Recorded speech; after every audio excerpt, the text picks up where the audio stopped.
We want to head out of the Pentagon, bring in CBS News national security correspondent David Martin. David, good morning to you. In fact, the words from Gaddafi, probably not that unexpected if we look at the history. Looking at this no-fly zone, as we know, it will likely come with military action. What kind of action specifically are we talking about?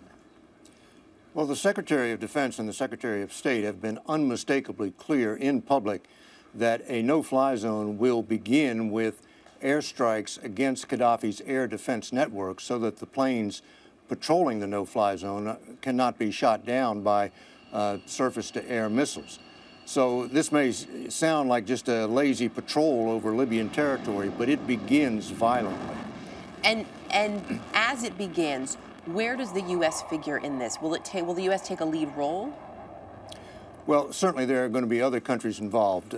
Britain's going to be involved. France is going to be involved. Some Arab countries will be involved. But if you just look at the technology available, the U.S. is going to play a major role. For instance, the cruise missiles that would almost certainly be used to take out those air defenses are American cruise missiles. David, when we first started talking about the possibility of a no-fly zone and that it would likely lead to military action weeks ago, we also talked about the fact that this could very possibly translate into troops on the ground. Is that still a possibility, especially for U.S. troops?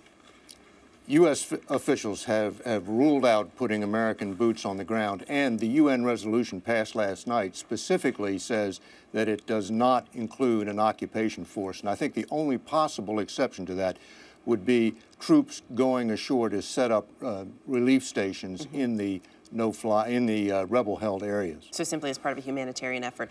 Before we let you go, Mark just shared some of the latest comments from Gaddafi there this morning.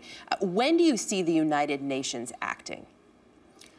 Well, the United Nations has done its bit. Now it is up to the countries that have air power in that region, France, the United States, Great Britain. The resolution called for an immediate ceasefire.